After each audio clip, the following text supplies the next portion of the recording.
Welcome to the Mongabay Newscast. I am your host, Mike DiGirolamo, bringing you the news and inspiration from nature's frontline. Today on the newscast, I speak with veteran environmental NGO director Beth Thoren, who joined Patagonia in 2020 as the newly hired Environmental Action and Initiatives Director.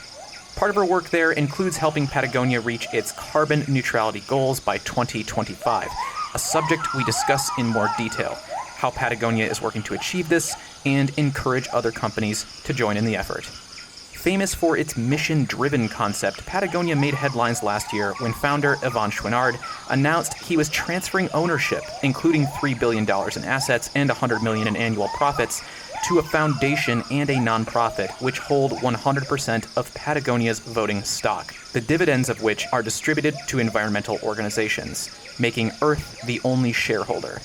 We have to prove that this model can work, and it does. So we generate profit, but that profit, which we never saw anyway, now goes to nature. So the only difference is we feel a heck of a lot better about what we do. We already felt pretty good, but now it feels bloody amazing. Beth talks to me about what was behind this decision, what it means for the company, and what she said other corporations in the fashion sector and beyond can learn from this.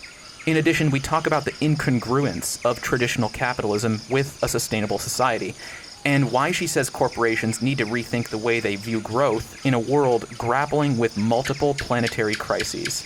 If we continue to live in the world where shareholder value is the only thing that is valued, we will burn up and die. Overall, she talks about what it means to be an activist company, how Patagonia tracks the environmental impact of each of their products, and how they seek to minimize that impact as much as possible.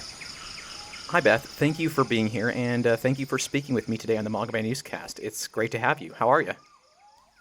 I'm really well, and I'm delighted to be here. It's an honor that you would want to call over to Europe and have a chat. So thanks so much. Yeah, absolutely. And before we start talking about anything else, I just want our audience to learn a little bit more about who you are and what you do at Patagonia. So you have a very unique job title. You are the Environmental Action and Initiatives Director. What does someone in your position do at Patagonia exactly? Yeah, I feel very lucky to have the job that I do, but it arises from Patagonia being a really unique company.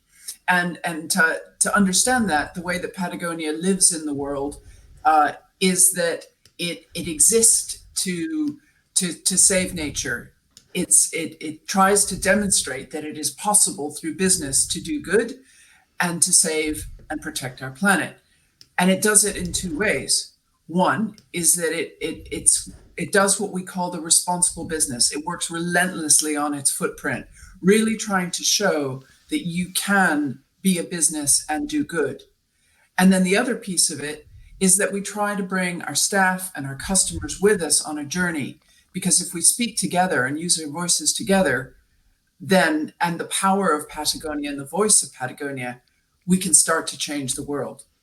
So it's those two things together. It's one, the business model, and two, the voice that makes Patagonia what it is. And it's how it drives change. So for my job, I work in Europe. I don't work in the global headquarters, which are in the States. Mm-hmm. In the States, they work relentlessly on our footprint, and that's their number one topic. Here in Europe, my role is very much more about developing campaigns to activate people, to make people understand what's going on in the world, and to actually make the change happen. So that's my role. So as part of that responsibility that you have, you are helping Patagonia to reach its carbon neutrality goals by 2025, which I understand that you've told me that you've recently updated, and we're going to talk a little bit more about that. But that's a pretty big goal, and 2024 is just around the corner. So how is Patagonia going to reach carbon neutrality by 2025? Yeah, well, I think carbon neutrality is a really interesting word, because when we signed up to that goal, we thought, okay, we're absolutely going to lead here, because that's what Patagonia does. We set the standard. We do the best that can possibly be done. And what happened over recent years is we realized that so many companies were not actually cutting their emissions. What they were doing is using this goal of carbon neutrality to buy a bunch of offsets to basically plant trees and not do anything on their emissions. So we're like, oh my God, we don't want to be part of that. We want to be part of something that's very authentic. And yes, we absolutely want to protect nature, but not at the excuse of not cutting our emissions. And so we decided to go for a higher target, which is a science-based target, which, as the world needs to come down and half its emissions by 2030, our goal is to cut our emissions by 55%, and not just, by what we own and control, but all the way through the supply chain, actual emissions, not rates of change or anything. We need it to come down. And that's a whacking great big goal. And I think it was really tough for our board to sign up to it, because it was so hard to see how you make that happen when 95% of your emissions come from something you don't control.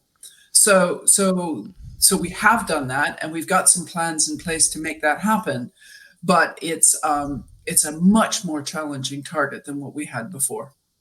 And so how do you measure success on that? As you mentioned, a lot of this is out of your control. So how are you making those cuts then?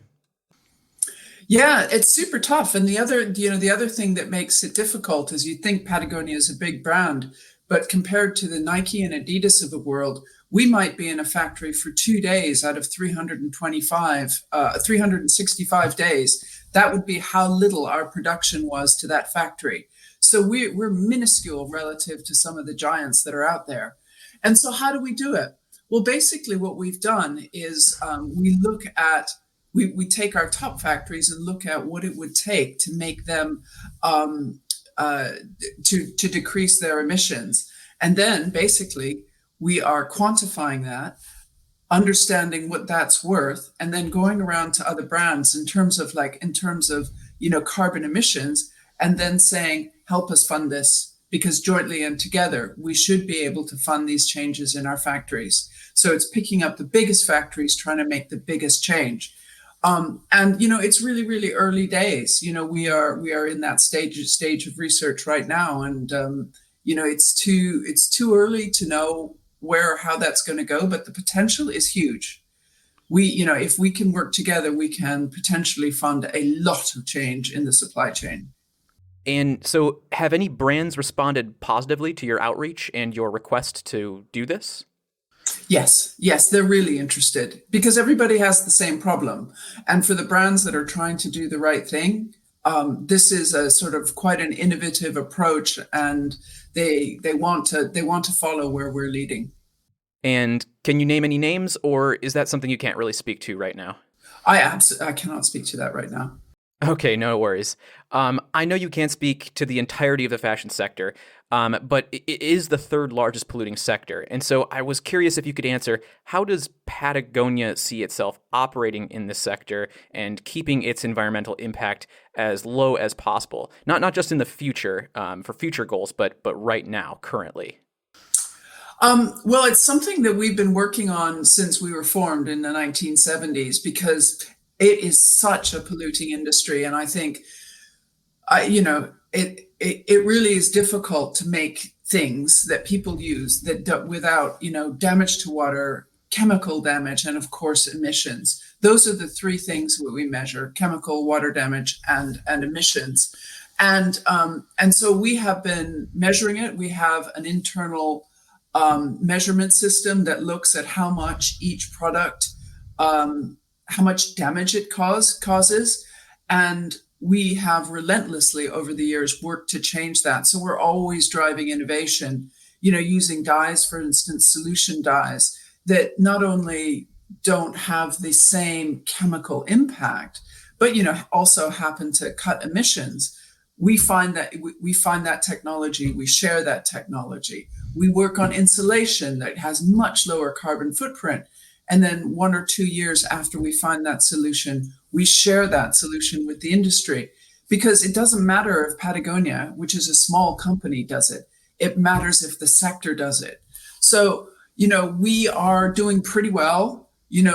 Like over 75% of our line is renewable materials, recycled materials, and then virtually 99% of it is what we call preferred. So we have, organic or cotton. We have responsible wool standards. So we try to make sure that everything that we make, we know that we have done the best possible on it.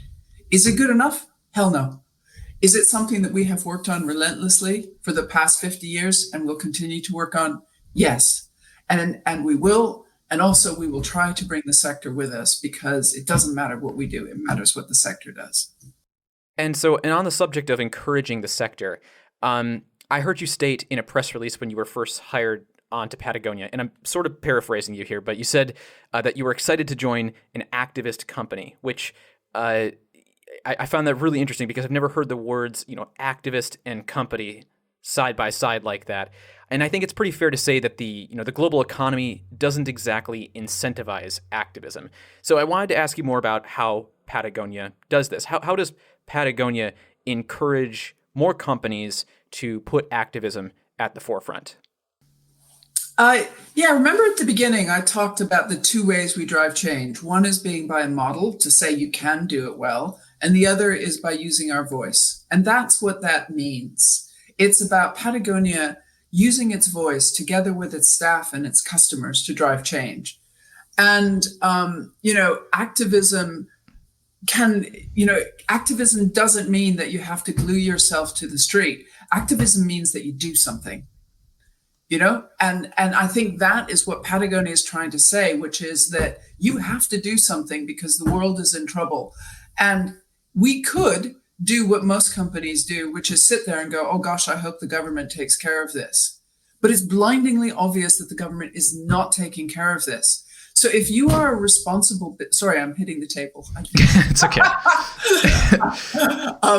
So if you're a responsible business leader, then, and you actually care about your company and where it's going to be in 25 years or 50 years, and if you actually care about your employees, then you can't sit by and watch what's happening to the government happen. It's being lobbied left, right, and center by selfish and vested interests. And so that's why, there's a real need for companies to speak out, both to government and then, speaking out and using their voice with customers to say, hey, it's time to act. We can't sit back. So that's why we do activism. And it's important. Right. And I hear you. An argument sometimes I hear critics say is that in order to maximize profits, activism doesn't really comport with their business model. And so I would love to hear, what's your response to this criticism? If we continue to live in the world where shareholder value is the only thing that is valued, we will burn up and die. So when you say, oh, it doesn't sort of fit with a pure profit model. No, it absolutely does not fit with a pure profit model. But if you or we want to keep a pure profit model, then we're going to, you heard me say it, we're not going to survive. And profit has to be balanced by, the needs of society. And that can either be done through regulation, which there will need to be, or it can be done by businesses choosing to have a purpose beyond profit. And so many companies have a purpose beyond profit. It's not that weird a thing to do. Many years ago, there's a UK called John Lewis, which made its staff part of the ownership of the company. Mm-hmm. It's possible to have a purpose for your staff, for your community, for the good of the world that sits alongside profit. And although Patagonia seems like a bit of a weirdo at the moment, it doesn't have to be that way. And so can we drill down a little bit into what the model of Patagonia is? I'm curious to hear from you. What do you want listeners to know about this model? I guess there's, the big picture is what we want to move to is a world where business is more aligned with government and the needs of society. That's where we're trying to get to, because instead of then governments having to constantly sit on businesses, they will be acting for the good of society in some way. That is where we need to move to. And we need to move away from extractive model of capitalism, which is about take and consume, to a regenerative one. And it's possible we can do that. We need to change the way that business works, and we need to think about circularity and think about our consumption in a completely different way than we do now. One of the things that Patagonia very much focuses on is, only buying what you really need, not buying just for buying's sake, making products that last a really long time, making products that last. Cool. I think there's a lot of things that need to be fixed. And, if Patagonia or any of us were to just focus on one, on the supply chain or whatever, that wouldn't be enough. And so what we're trying to create or paint a vision of is a regenerative model of capitalism. And we're very lucky in that our founder has been leading the way on that and allowing and pushing us to take risks and be authentic and do the right thing. And most recently, he's done that by giving away all the profits of the company to nature. It's really radical. But if we're going to change the world that we operate in, we need radical thought. And Patagonia is leading the way on that. And it's kind of up to the rest of the world to say, come on, this is also what we need if we're going to survive. Right. And that was huge news last year when the CEO transferred ownership of the company to two different trusts. And at the time, he described it as making Earth the only shareholder. So for listeners that aren't familiar with this move, can you describe what exactly happened and what this means for the company moving forward? Yes. So normally the profit goes to a founder or to shareholders. What the founder did was that he created a trust and put all the money into it. And then that trust is responsible for giving that money to nature. So Patagonia makes the money, which is around 100 million a year, give or take. And then the trust gives that money away. And it's kind of cool because lots of people say, well, how has that changed working at Patagonia? And the wonderful thing is it hasn't changed it at all. As in, we are still driving to run a profitable business because that's how we keep going. That's how we survive. We have to have enough money to invest in the business. We have to have enough money to invest in our people. We have to prove that this model can work. And it does. So we generate profit, but that profit, which we never saw anyway, now goes to nature. So the only difference is we feel a heck of a lot better about what we do. We already felt pretty good, but now it feels bloody amazing. And so you just pointed out that the profit that you were making, you weren't seeing anyway. So can you elaborate on what you mean by that? Oh, I mean, it went to the founder before. And the founder, I don't know what the founder did with it, Yvon Chouinard. I know he gave a lot of it away at the time, but now he gives all of it away. It's a remarkable thing. He's decided that is the most important thing that he can do with his money, is to keep Patagonia going as always as that model to say it's possible to run business in a different way. It's not an illusion. It works. It's real. So he perpetuates the model, and he also gives 100% of the profit to nature, which it desperately needs it. I mean, there's so much destruction. And so being able to back sort of small grassroots communities that are trying to protect their nature and do the right thing is hugely important. And so just to reiterate here, Patagonia is still growing as a company. Employees still make living wages there. It is, in a traditional sense, succeeding. Oh, it's absolutely succeeding. It's thriving. I mean, here in Europe, we're having to curtail our growth because we don't want to grow too fast. The brand's on fire. And I find that really interesting because it seems like a lot of companies sort of promise their shareholders, massive growth or massive returns to their investment. So would it be a fair assessment to say that some of these promises are a bit overinflated and actually sort of cause like this crash that can occur maybe 2 years down the road where a bunch of employees end up getting laid off by the company? It's absolutely a fair assessment. I mean, there are very few companies nowadays that last longer than 20 years. Very few, and very many last less than 10. And the reason that they don't last is because the shareholders and the managers are trying to extract the profit and the value from them, and that destroys the company. And especially when you sell one company to another company, if they pay a fortune, then they need to extract more profit. It's an absolutely vicious circle of taking money from the employees, squeezing the supply chain, etc. As long as and that's another form of what I call extractive capitalism. And so yes. And, when we think about growth at Patagonia, we don't want to grow for growth's sakes. I mean, that's not why we're here. The only reason we grow is to have a healthy business, to be able to keep investing in the business, and then, be able to demonstrate that actually we can have enough of a profit to give to nature. In the meanwhile, we do, 86% of our clothes are fair trade. We treat our staff fairly. We have childcare in our facilities. We try to treat our staff and our communities with integrity. And so it's a really different way of looking at it, which is you grow just enough to be healthy.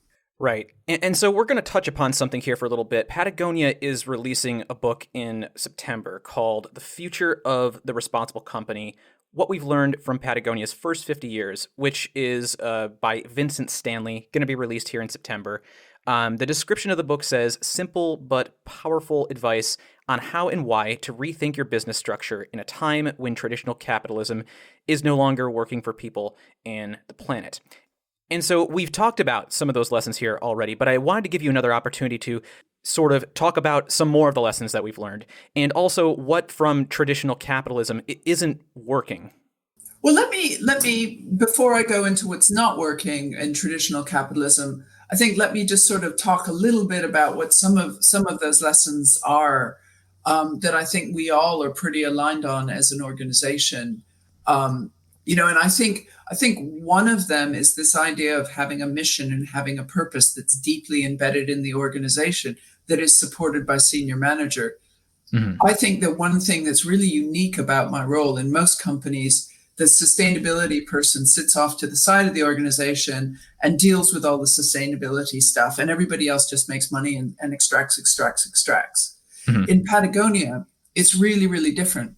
There's a tiny, tiny environmental team, and every person in the organization, from the finance person who's collecting bills to, who's buying our media or whatever, makes decisions every day that are responsible decisions that try to do the right thing and deliver on our mission. So that sort of deep integrity within a business is what's really unique. And that comes from the top down. It comes from having a mission, and it comes from leadership. And that is a lesson. And you can see great examples of it, Bosch, John Lewis, there's many companies that are very, that do this. So that's the kind of capitalism that we need. We need to move, have it more be about what's your purpose in the world beyond profit versus extracting endlessly for profit. But I'll let you read the book because I haven't read it either, and I'm sure it's going to be great. Absolutely, we'll definitely check it out. So another type of criticism that I sometimes hear people saying is that this traditional model of capitalism that we have sort of, drives innovation, or is the mother of invention, as it were. Or at least I hear it argued as being such. And that switching to this more environmentally and socially responsible model will suppress that innovation. So I'm curious to hear from you. What's your response to that argument? Yeah, look at any of the stats. There's so much research about how being purpose-driven drives innovation. And the reason, and I can show you the stats. It drives innovation. It makes staff happy. But the reality is that the reason that it drives innovation is because you're putting a barrier and a guardrail. And if you have to work to a guardrail and still make money, You have to innovate, otherwise you will die. If it's really, just relentlessly about, oh, let's make the next cheapest thing and let's find the next cheapest supplier and blah, blah, blah, blah, blah, you don't innovate. You just perpetuate. You're just doing what everybody else is. But if you actually have to say, find a solution for, shedding of a fleece, then you have to innovate. You have to look at the materials. You have to look at how they're washed. You have to really understand what's going on in order to make that fleece not not shed. And then people value that. They value and they know that this is the best, most environmentally friendly product you can have. And it's also, works the best as well. So I guess my point is, sorry for going on, it's about having guardrails. You innovate when you have guardrails. And Patagonia has, is cutting edge in terms of its marketing and its products, and that's because we have the guardrails. And so, speaking of marketing, there's this marketing campaign that Patagonia has done, which I think is really quite brilliant.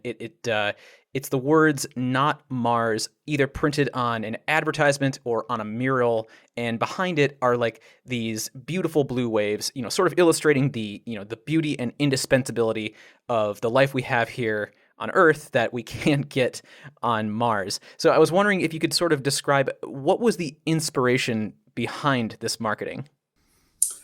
Well, first of all, it was part of our 50th campaign. So we're 50 years old and we want to see where we're going to be in 50 years' time.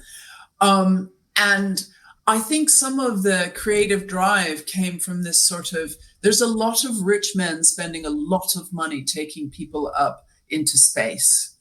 And that's going to be great. If the world falls apart, that's going to be great for the handful of rich people who can go and escape the Earth. But us mere mortals, we're here. And not only are we here / stuck here, we're on the most bloody beautiful planet in the world. It's precious, it's beautiful, and it's vulnerable, and it needs us. So it's been great to hear you, everything you've said here has been really interesting to take in. But even in the face of global crises, planetary crises, we still see companies sort of, profiting off that global tragedy, and in some cases profiting off of war, like the oil companies. Companies just seem to be determined to rake in as much profit as possible. So I guess I just want to hear from you. What's your message out there for corporations who they see the situation we're in, but they're not taking any steps to reform their models or their business practices? Well, I think if they're companies that are responsible with ethical leaders, then I would say to them, do not stand back. Use your voice. It's not going to happen by magic that regulation changes and the world changes. If you fail to step up and act and speak out, we're going to fail. And I would say to the companies like the oil companies who've, not taken the vast windfall profits and put them into renewables, but have actually cut their emissions, I would say, watch out, because people are going to be enraged. And eventually, and this is my message to people and everybody who's listening, is we cannot allow that to continue. Yes, oil companies are very powerful, and yes, they lobby our governments, but we have a voice, and there is nothing that can stop the people from if they speak together, from changing governments and changing the world. So I would say to the oil companies, watch out, because we're going to come and we're going to demand a better world. All right, Beth, that's all the questions I had for you today. I really enjoyed this conversation. Is there a place that you would like to direct listeners to get more information about the work that you're doing at Patagonia? Two things. One is, I would say, go to the website, in either Australia, Europe, or the States, and find out what we're doing. There's so many ways that you can take action, and it's there on the website about how you can get involved. And also, read the new book and sort of consider, like a different world and a different way of doing business, because I think that might be a big unlock. All right, Beth, thank you so much. It was a pleasure having you on the show. Thanks so much. Bye. If you'd like to check out Patagonia's new book to be released in September, I'm placing a link here in the show notes. And as always, if you enjoy the Mongabay Newscast and you want to help us out, you can spread the word by telling a friend about this show, because that's the best way to help expand our reach and keep growing. But if you want, you can also support us by becoming a monthly sponsor via our Patreon page at patreon.com/Mongabay. We are a nonprofit news outlet, so even just $1 per month really does help us offset production costs and hosting fees. If you're a fan of our audio reports from Nature's Frontline, head to patreon.com/Mongabay to learn more and support the Mongabay Newscast. You and your friends can join the listeners who have downloaded the Mongabay Newscast over 500,000 times by subscribing to this podcast wherever you get your podcasts from, or you can download our app for Apple and Android devices. Just search either App Store for the Mongabay Newscast app to gain fingertip access to all of our new shows and all of our previous episodes. As always, you can read our news and inspiration from Nature's Frontline at mongabay.com, or if you prefer to check us out on social media, find Mongabay on most of the platforms out there, including Facebook, TikTok, Instagram, Mastodon, Threads, Blue Sky, and others at Mongabay. Thanks as always for listening.